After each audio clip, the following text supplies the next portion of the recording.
Hello everyone, thank you very much for joining us today for our online ConnecTALKS Asia Spotlight on Luxury Travel with Mario Hardy of Paddock, Renu Basu of IHCL and Isao Numano of the Regency Group. So really great to see so many of you logged on, and I'm also delighted that our distinguished panelists could spend the time with us today. So I wanted to briefly share a little bit about them whilst we continue to wait for people joining. So I'll start with Mario. Mario is the Chief Executive Officer of the Pacific Asia Travel Association, PATA, a non-profit organization acting as a catalyst for the responsible development of the Asia-Pacific travel and tourism industry. Investor, entrepreneur, and senior executive with more than 30 years of combined leadership, corporate development, and change management experience, Mario's focus has been on shaping and implementing strategies that inspire teams in unlocking their full potential. Thank you very much, Mario, for joining us. Renu Basu is the Senior Vice President, Global Sales and Marketing at the Indian Hotels Company Limited, IHCL, of which the Taj is one of the main brands across their portfolio. She oversees sales and marketing across all brands of the company. She's involved in leading very many initiatives around sales and pricing, relationship structure, customer centricity, digital, people development, and recruitment. She's a very busy lady. Renu featured in Impact 50 Most Influential Women from the advertising, media, and marketing industry in India. And she also represents the IHCL as an executive committee member of PATA India chapter. And last but no means least, Isao Numano. He's the Chief Executive Officer of the Regency Group in Japan, in Tokyo. He has been operating in the tourism industry for 42 years. And now, having relentlessly worked towards perfecting the art of crafting bespoke, tailor-made journeys. So he believes that luxury is all about bespoke, authentic experience, and special privileges. During his spare time, he explores new destinations around the globe and observes hospitalities in these locations so that he can provide firsthand, reliable, and trustworthy recommendations to his clients. Today, Mario, Renu, and Isao will discuss the state of play for the luxury industry in Asia, in this new world, giving us insights from their different perspective. And I must admit, each day we're continuing to learn how to adapt to this new normal. And we wanted to provide our community with a space to learn, to recover, to research, which is why we're putting up sessions like this. So I really hope that you will find this session thoughtful and you'll gain new insights and perspectives for your business. But before we start, I'd like to let you know how it all works and what to expect. For the next 45 minutes, I'll ask the panelists a series of questions. And at the end, you'll also have a chance to ask your questions. I'm sure many of you have used Zoom before. If not, I encourage everyone to have your camera on, as it helps promote interaction and makes it a little bit more fun. I also ask everyone to place themselves on mute whilst the panel is happening.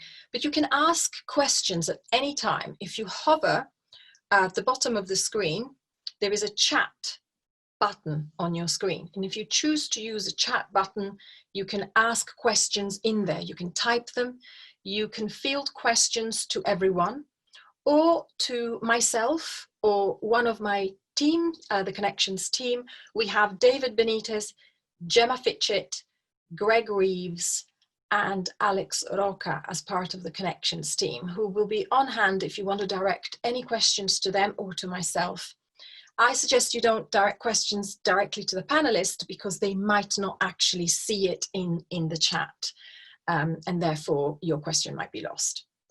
This question will last overall around an hour to an hour and 15 minutes, and that depends on the questions that you have, and is being recorded. So if you have colleagues or friends that might also find this session interesting but are not here or couldn't make the session, you can always forward it on to them. Finally, please be respectful and understanding of one another.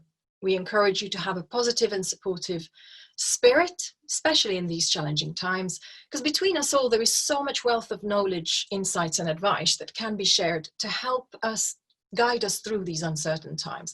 So let's use each other for the good of our industry. So thank you, everyone. So now let's begin.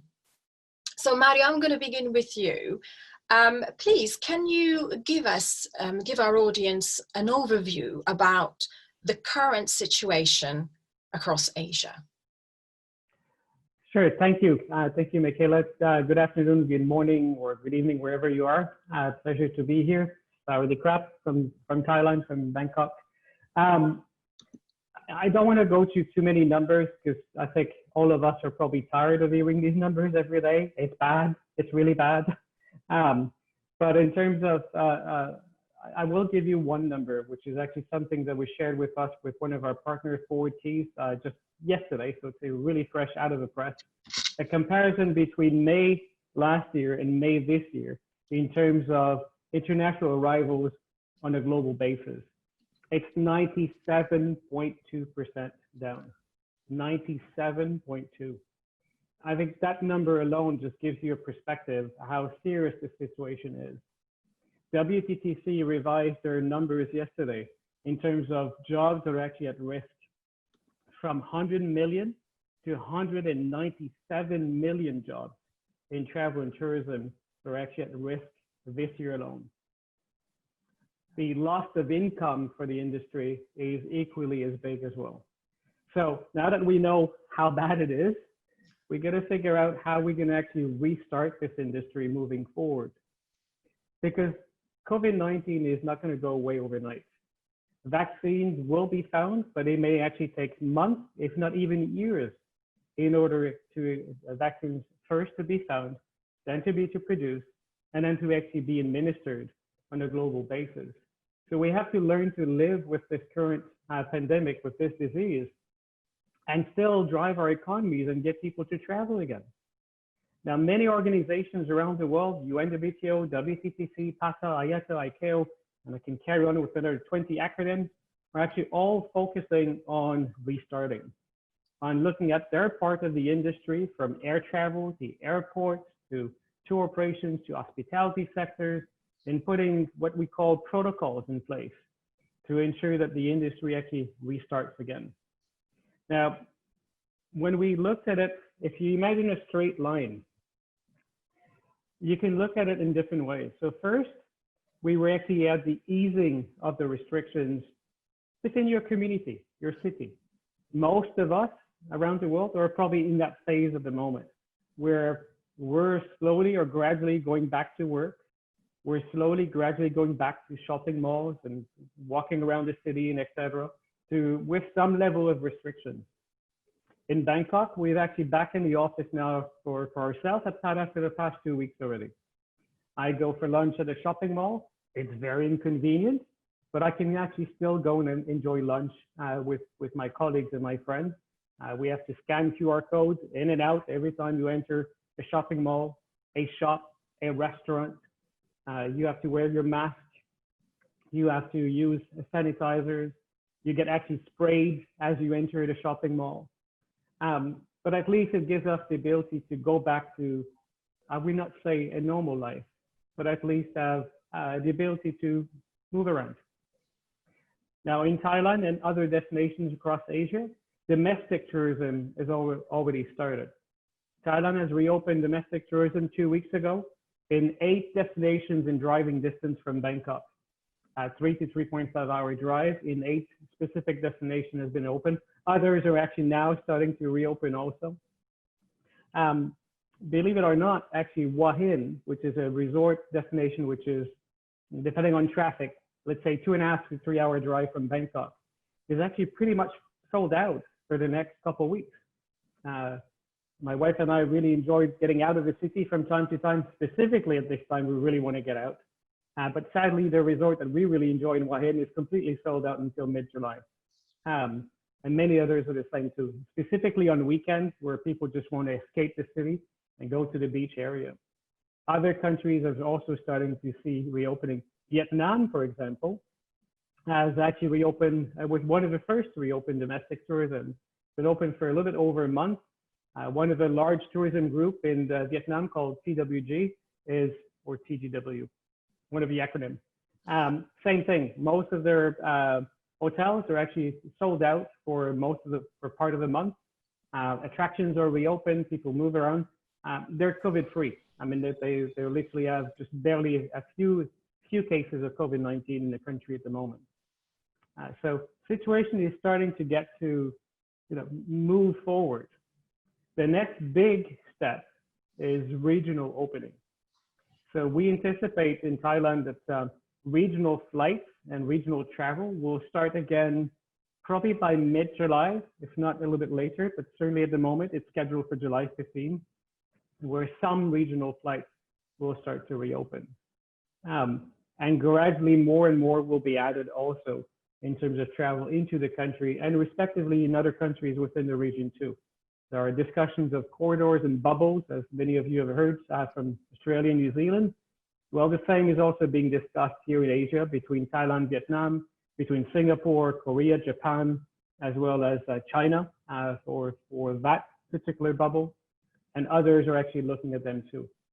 It's a good idea, but not actually that simple to implement because you need a high level of trust between the respective nations, trust in the healthcare system in the respective destination, controls in place at the airport on arrival and departure for testing people as they come into the country, as they exit also, and putting all these systems in place, these procedures in place, the people it requires to put it in place, the funding it requires is quite significant. So it is one solution to move forward, not an easy one to implement. Obviously, our preference as an industry is that we don't want necessarily bubbles. We want actually for everybody to be able to travel at the very least within the region from one country to another, but at least also have some form of safety or health process in place to ensure the maintenance of the health of the citizens and the residents in the respective countries. So we see some light at the end of the tunnel. If you asked me that question 2 weeks ago, it was a little bit actually darker than this. And now we're starting to see with the domestic and regional openings some signs. So we'll all have to adapt. Traveling will never be the same. It won't be the same as it was before. People talk about a new normal or the next normal. We won't go back to what it was before when we travel. It will be more complicated. But as with anything else, we'll get used to it over a period of time. As we did after 9/11 with the enhanced security protocols at the airport. We didn't like it, but now we got used to it. There's just part of how we travel. It might be inconvenient, but it is a necessity to protect the health of everyone. So I hope it gives you quite a summary of what's going on now, but happy to carry on later on. I'm going to leave a chance maybe to others to comment. Oh, Mario, that was really good to have this overview, and with your PATA hat on, of course, you're able to actually span across a lot of regions within Asia, which is, I think, very useful for the audience. So yes, and I definitely agree with you. It'll be a new normal, and we will have to get used to it, and it'll add complications, but we'll have to live with these moving forward. Thank you, Mario. So Renu, given your work with the Taj brand, what is the current situation from a hotel perspective, and in the Indian market specifically? Okay, thank you for having me as part of this discussion, and thank you, Mario, for setting the context from a regional level. So the Taj can't operate in isolation. We are part of a country which is severely affected by the lockdown. So things are very dynamic and very fluid, like Mario mentioned, and things keep changing every day and every minute. So we have, our borders are closed, international borders are closed, except for repatriation flights of Indians who are coming down, no international travel. The domestic borders are closed, except we've had some silver linings starting from this week onwards, where Karnataka has opened, which is the state which has Bangalore in it. and therefore all our hotels are operating there. Once the hotels start operating, we definitely see 2-3 things happening. A huge domestic revival, domestic demand revival. We've not yet reached the Hua Hin stage, but we would like to. And from our perspective, what we have done, we have promoted very aggressively driving holidays called the 4D experience. It's called Dream, Discover, Drive and Delight, because we believe that is a very safe way to travel. The control is in your hands. So that is what we've done immediately. But as soon as the lockdown got affected, and I would say the turning point was the 3rd of March for India, when it started kind of getting very serious about what was happening in the rest of the world, that it was not just a localized thing to China, but it was spreading aggressively across the world. We first, on the very first day, we started approaching our customers in a very nice manner of assuring them that cancellation would not be an issue. So that was a big comfort, because I believe that builds trust. Then from the 16th onwards, we realized that the country is going to go under lockdown. We started communicating with our customers about setting protocols of hygiene and safety immediately, like temperature checks, because you have to act very fast on that, and that's what we did. And once we went under lockdown, Michaela, we belong to the Rever Tara group, where we believe the society comes before anything else, and that's central to whatever we do. And we started supporting through our trusts meals to the medical community in the city of Mumbai, Delhi, Coimbatore, and Bangalore. And then from the 1st of April, we opened our hotels to the medical community. And that gave the medical community a lot of comfort and confidence. And to handle them, we had to introduce a lot of protocols for sanitization and safety and security. So we believe that our role towards society is very, very critical. And till today, we have served 1.6 million meals to all the medical community, migrant workers, because India is very different. India is a continent by itself. It's like Europe. Each state is different. The country very well. So that's what we did initially. And then we started our outreach to customers in March itself, saying that we're here for you, because, we are a very relationship driven industry. So we started reaching out through electronic medium with them.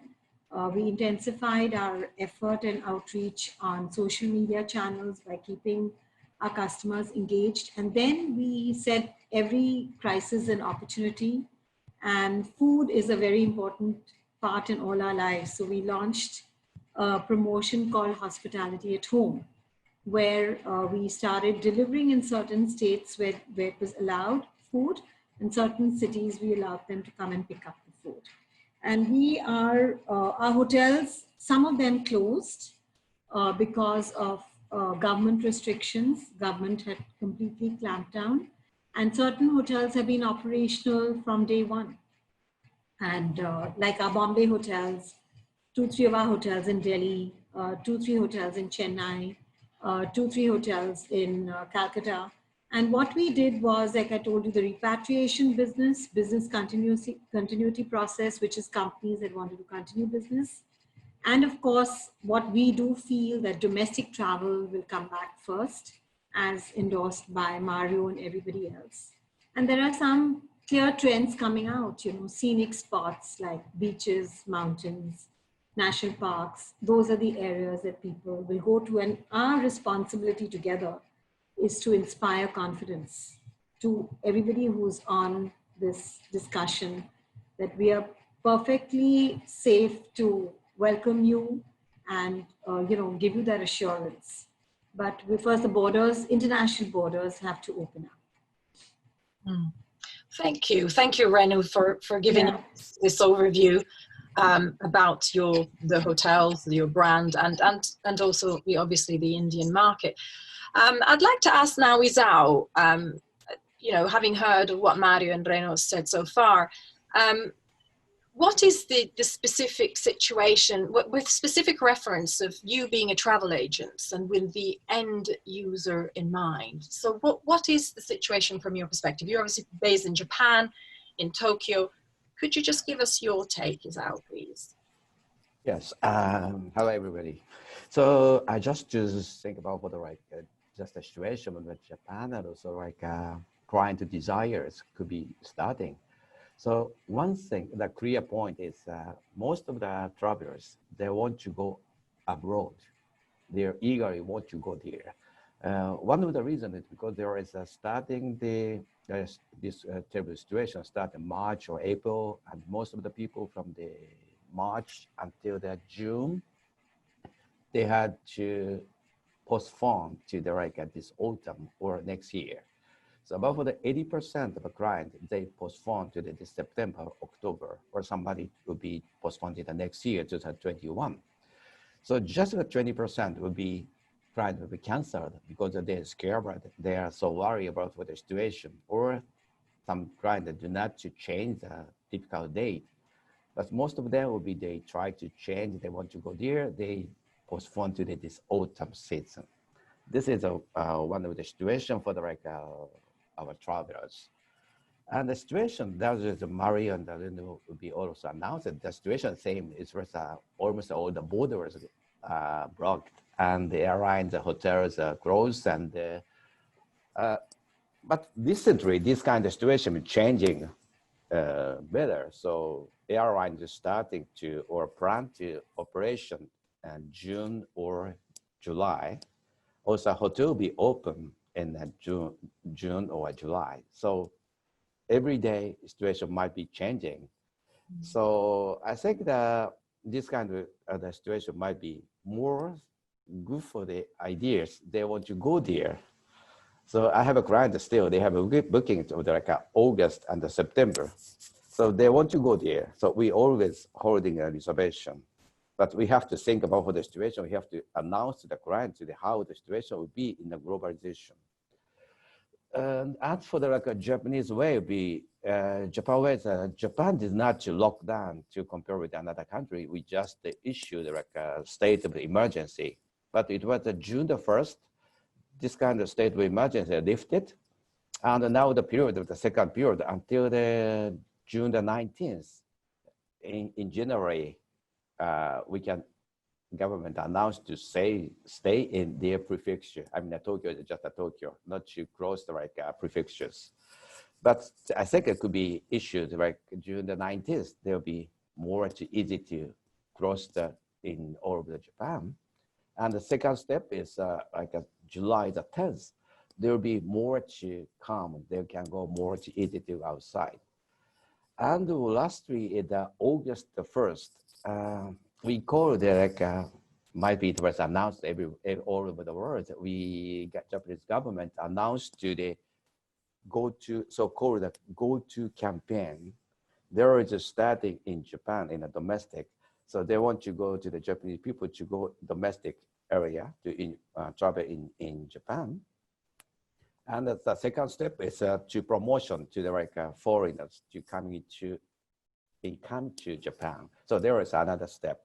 So first one is, I think, is Japanese people research for the minimum of client. So if this kind of situation, there we travel in a domestic and in Japan. This is about for the 90% of the client, they want to travel in Japan at this moment. But they want to go to the outside, go abroad. At 30% will be go abroad still now. Because even now, there just 2 days before, there is a phone call, my client, that they want to go somewhere to where the border will be open. But at this moment, they could not go there. So I informed to our client to stay in this period to travel in Japan. But there is so many eagerly people want to go outside because so much tired to stay in her home. So I think the situation will be, there is a situation will be more to going to abroad. So now the government policies, they started to some action plan. So it's kind of like a starting like Australia, New Zealand, like air bridge or like bubbles. So now it's Japan is planning to there like 4 countries, to start in 4 countries, Japan to, between Japan to Australia, New Zealand, Thai, and Vietnam. And I had just 1 hour before, I have some announcements that they'll be starting to the above the 250 person per day can be getting in or go outside. But this is only for the like limited for like a corporate people, not for the leisure people. So it was a clear, of course, there is some tests for the like PCR, etc. So have to some control by their activities, but can be moved everywhere. So it could be one of the steps to be open to the borders. So the leisure people coming later. So my ideas, optimistic ideas might be like a leisure people can go outside end of August or September.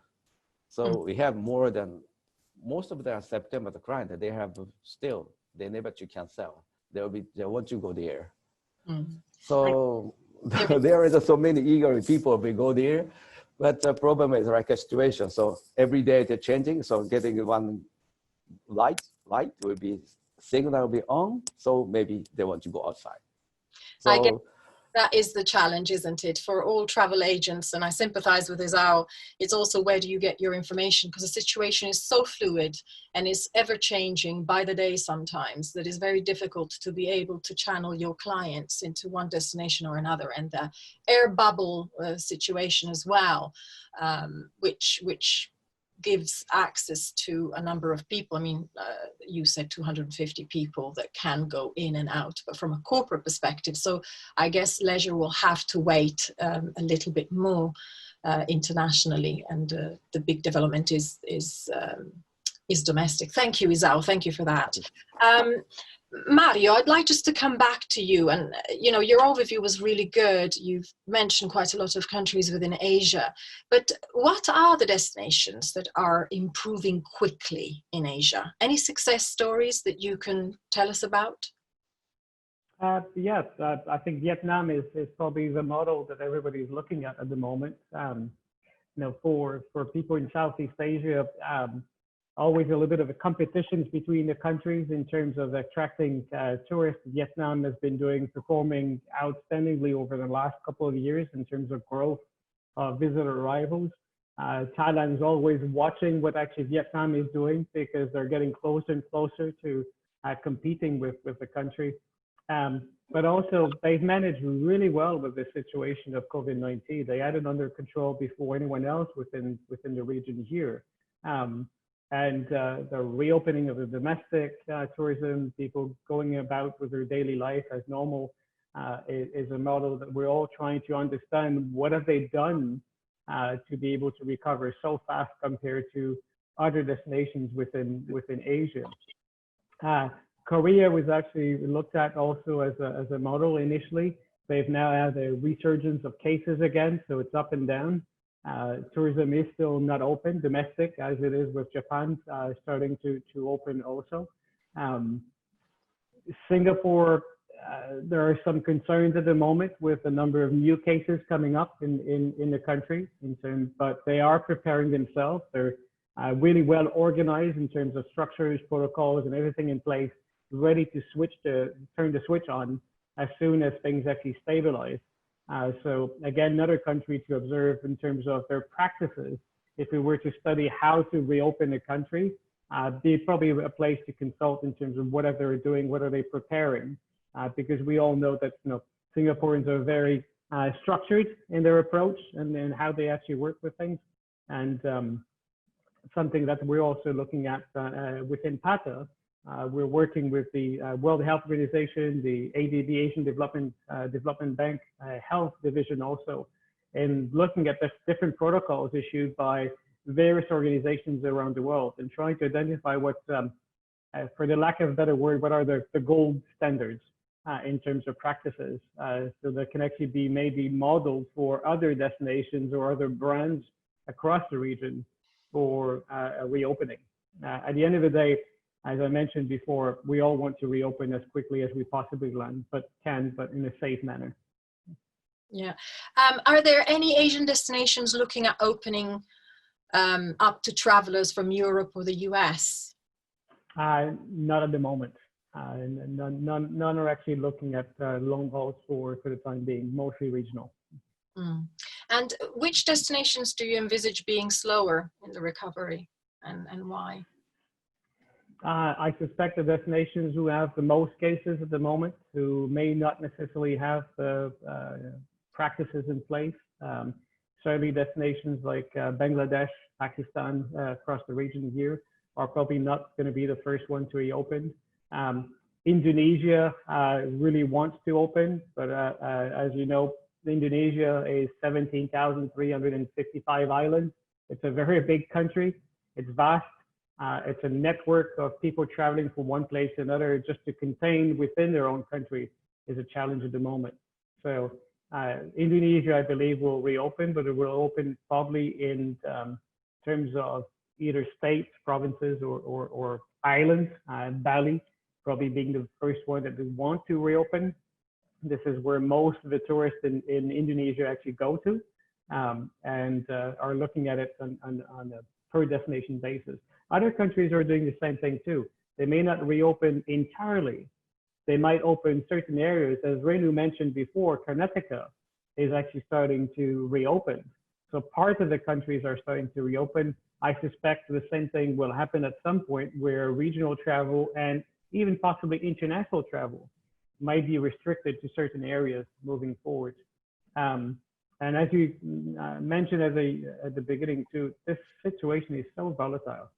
I mean, it changes on a daily basis. This is what has been the biggest challenge with this current situation compared to any other crisis we've ever lived with before, is that it's changing at a phenomenal rate. I was actually kind of joking with somebody a few days ago, saying at the very early stage, which actually really happened, I would be writing a story or a blog to share with our members. And by the next morning, by the time I was ready to actually publish it, it was completely irrelevant. There was no point in me actually sharing the story because it didn't make any sense anymore. Things are actually getting a little bit more organized. We're getting to a point where we understand a little bit more than we did before. So it's a little bit slower, but still, it's a constant moving part. And challenges from agents, from travel agents, and yes, of course, hotels. But hotels have to, in a sense, you know, they have to turn to their own government to understand how they can welcome visitors. But from a travel agency's perspective, when you get a client that says, "I want to go anywhere in Asia, where can I go?" That's basically the million-dollar question at the moment, because the situation is. My children were asking me, my oldest son was asking me a week ago, he said, "Oh, I really want to go away for the summer with my girlfriend. Where can I go in Europe? Which country should I go to?" And I said, it's really difficult to give him any guidance at this point because the restrictions keep changing. You know, you got the 2-week quarantine in the UK, they live in the UK at the moment. So it means if they go on holiday, they have to quarantine when they get back. And depending where they choose in Europe, well, there's no travel insurance. So I'm actually worried for them to actually go and travel anywhere at the moment. So it's really difficult. If I can't guide my own children, how can I guide actually a customer if I'm a travel agent, not knowing and understanding how these restrictions keep changing all the time? Having children myself, and her asking me, "Can I actually go to Ukraine this summer? Mum, please leave me, let me go." It's challenging. I sympathize with you, Mario. Yeah. But thank you. Renu, Taj has recently been ranked as India's strongest brand by the Europe Finance's Brand Value Report India 2020, scoring, correct me if I'm wrong, 90.5 over 100, which is, congratulations. Thank you so much. Are absolutely in order. You've touched upon the properties that are closed, some are open. Do you have a number for us in order to understand how many properties in the IHCL portfolio have reopened, and how many are actually closed? Yeah, okay. Thank you for your wishes, because it's as much your success as it is ours, because we wouldn't have got this ranking if it wasn't for all your love and affection for our brand. On the properties, since we have 100, I would just give you a percentage. 46.5% of our hotels are open. Some of them didn't close at all, like I mentioned earlier.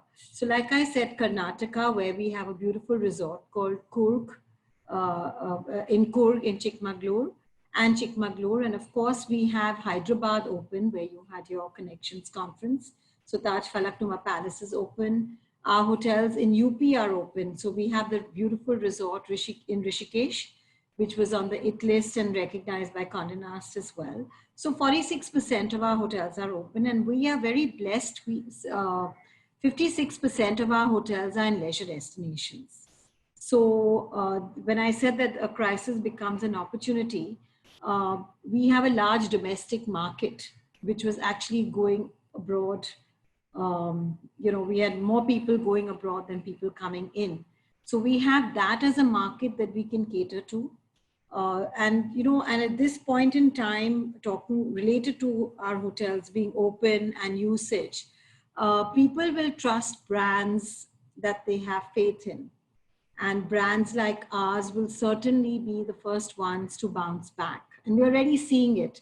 We started this promotion on Monday, and we've already seen great responses. It's just that you have to get out with the fear of the person wanting to travel. See, India is a little more nervous than the rest of the world. Therefore, people are ready. In fact, people have already booked from America into India. But obviously, it is related to whether our borders will open or not. And having introduced all the safety and protocol initiatives we have, will certainly help our domestic traveler as well as the international traveler when they're ready to come back. Yeah. And to Renu, I wanted to just quickly show your amazing video that you've just launched recently. Yes. Delna Yes. in the audience also from the Taj Group. Hello, Delna. She has sent me this as a preview, and I just wanted to share it with everyone. It's only a few minutes long, so I hope you don't mind, everyone, if Greg might share his screen. Thank you.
That was great. Thank you, Greg, for showing that. I hope everyone could see it and hear it okay, but it summates perfectly what the Taj Group have been doing.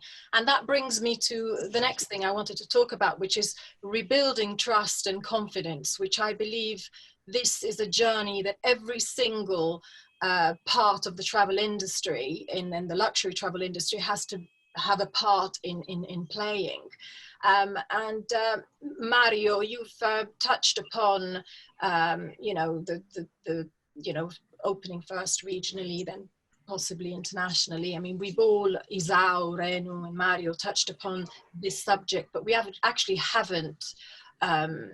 talked about it. I just wanted to ask Mario what his take on it is. And I know PATA has a PATA Resource Center as well on this subject. Yes, actually, but not answering that particular question yet.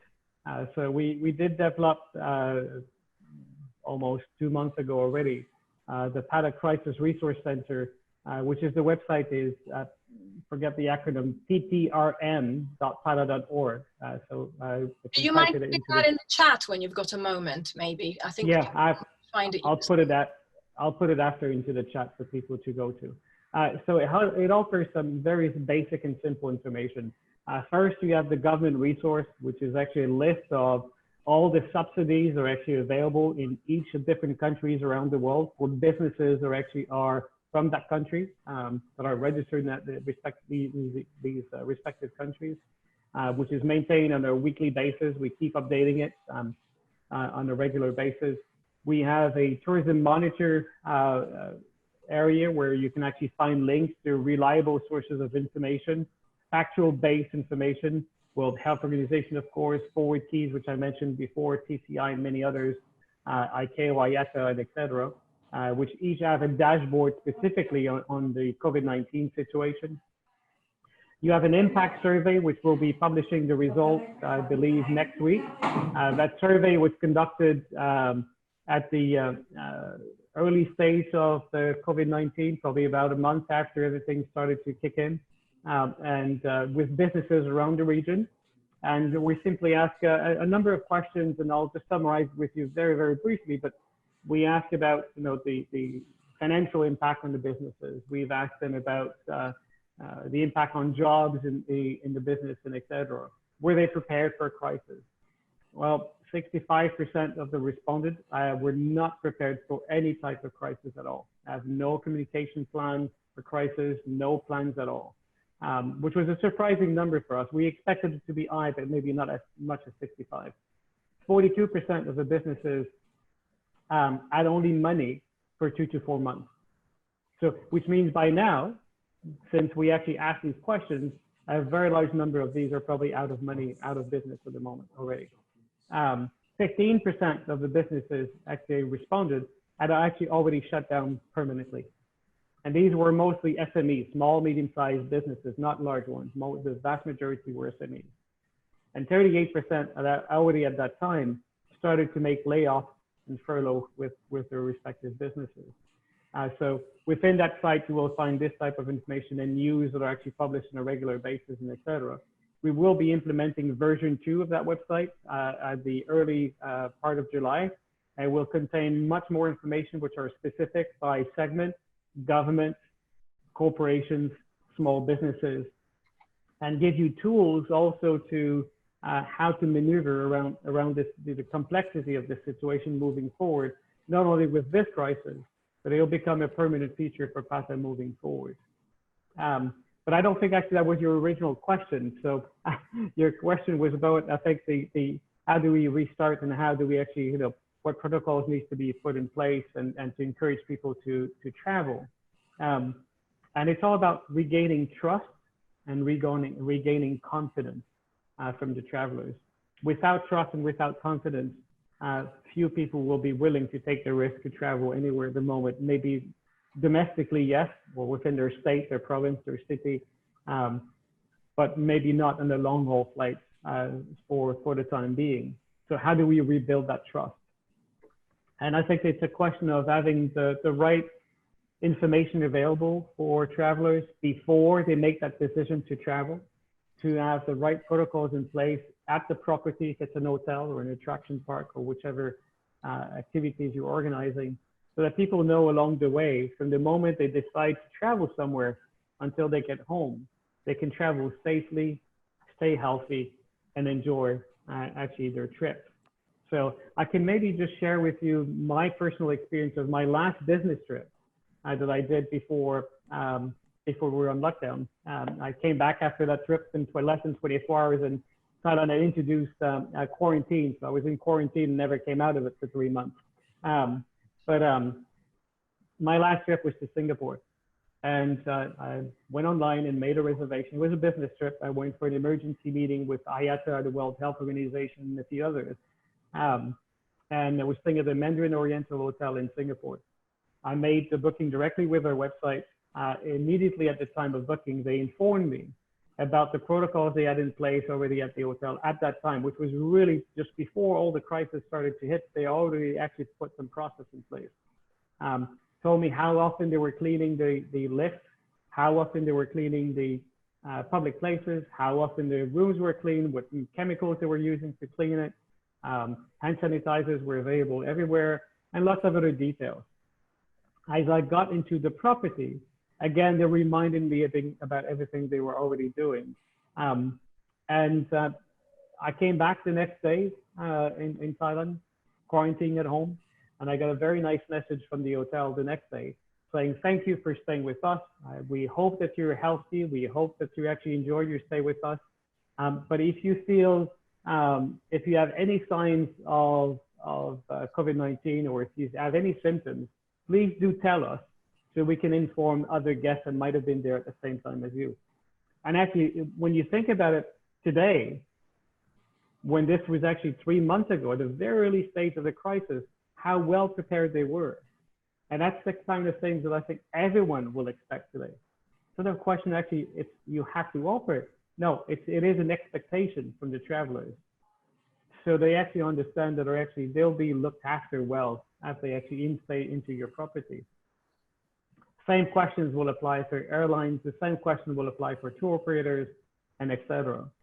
What are the different sets of procedures you have in place to ensure my well-being and regain my confidence and my trust so that I can trust your brand because you'll look after me. Are you able to disclose where did you stay? Did you say it? I missed it. Yes, I stayed at the Mandarin Oriental Hotel in Singapore. Okay. On Orchard Road. Exceptional to have this level of standards 3 months ago. Renu, sorry. Yeah, so I was trying to say that, actually from the 3rd of March, when things started happening in India, when we knew things were kind of getting a bit dodgy, immediately, that's what good brands do. And that's where the trust develops. So like Mario's story on the Mandarin Oriental, we introduced this thermal temperature checking, sanitizers in all visible public areas because, we were always doing it, but we just enhanced it at that time itself. So people could see and reinforce, that trust could be reinforced. I mean, at that time it was not required. Today, it is an expectation. People will expect it. And if we don't communicate that, and I think that's a very good story, we don't constantly communicate that, we will not build the trust and confidence of the guests. But I think the more important thing is, of course, this is now going to be a new normal. I think we have to start opening up our countries. Then people will feel they want to go back. Like we feeling so good that in Karnataka, Gujarat, Rajasthan, the hotels have opened. People are flocking the hotels. They are flocking for restaurants, for staycations, for planning their driving holidays. So I think it's a communication and things opening up, and then the confidence will come back. Isao, thank you, Renu. I mean, Isao, you've got this constant direct contact with the end user, the client who will be coming and who wants to. And by the sound of things, at the beginning you were saying 80% of your clients are actually not cancelled; they just postponed. 20% have cancelled. How do you do it? How do you rebuild confidence? Yeah, this is very important thing. It's like to most wealthy people, wealthy client would be more. They have some special travel designers or travel advisors. So it means they have travel advisor knows the lifestyle of each of the client. So frequent travelers, they will be more to understand how they want to do. Because nowadays, as everybody said, there's safety or sanitizer or etc. be very important thing. But clients do not know how it was there in the globalization everywhere, just one part of them. So I think in trust and the confidence would be more built already. But I think like a travel designer, the task will be more important than the before. For instance, to compare with OTA booking, because OTA booking is be for like a supplier the same, who will be coming because they don't know the people. So they might be bring the like some the COVID or etc. But if like a travel designer knows the client so well and the travel designer announced the suppliers all the like information, so there will be, they know each other. So they have some much more confidence, each of them. So like a travel designer will be crossed both of them, like suppliers and clients. So client, they have some confidence with the travel designer's action. So how the importance of travel designer collect all the like updating and correct information throughout all over the world. So that is why how to maintain, because we announce the client how the situation is really at this moment. So every day or some discussion or like a chatting or like a phone, etc. So maybe they can understand how the like situation. Then we more confidence that if we said this way, so they can understand how their situation will be more clear. Because the media will be announced too much, so everything is too much more confusion.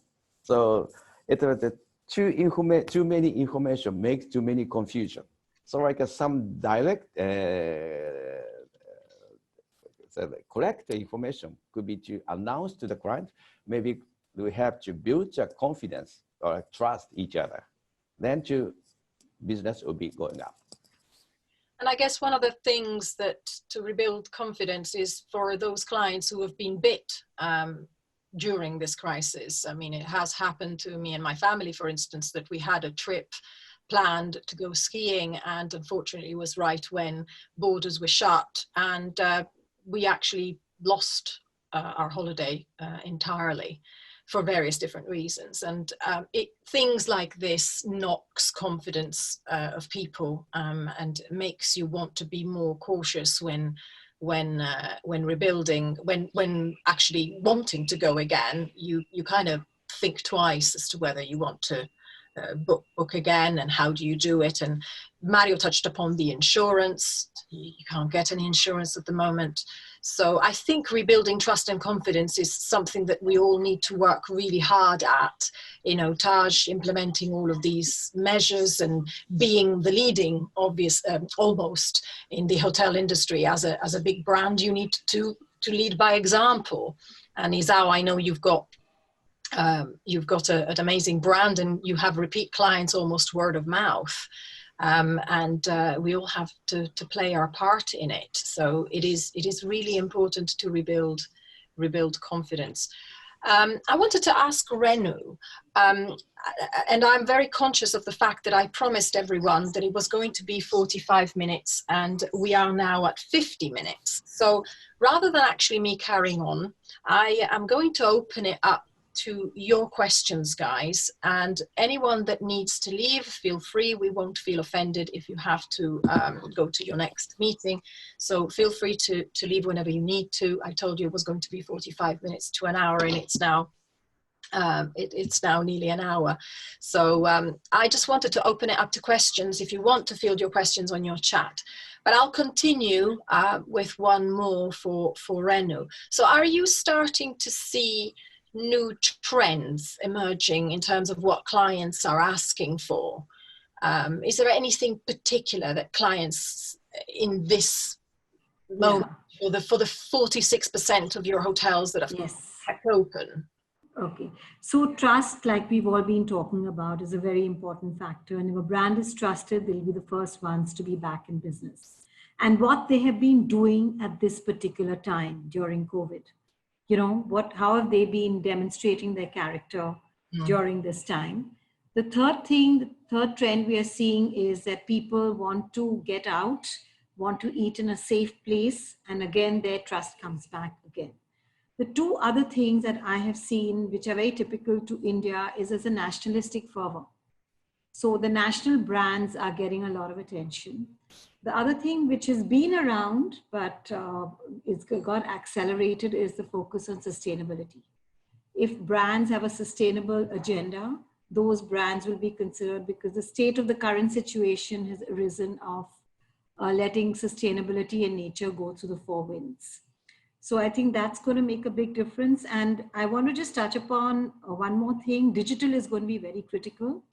And the opportunity for getting business directly is going to be even more significant today. And, Isao mentioned it, that if they know they can talk to somebody, and like in Isao's team, they know that whatever they're getting, the people are guaranteeing, they'll definitely go to those brands, because advisors and consultants will be even more critical.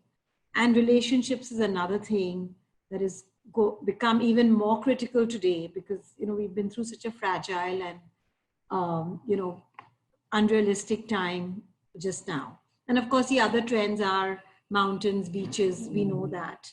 And in India's context, there is weddings.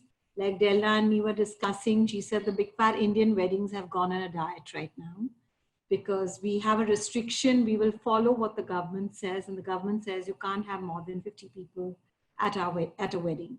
So a lot of people are postponing their weddings to next year, because the brides want to have that big fat Indian wedding. But at the same time, we have requests for our Rajasthan hotels with deposits paid. So everything is very, very fluid. So. No, thank you, Renu. I'm talking about pricing, and that's directed to all three of you, really.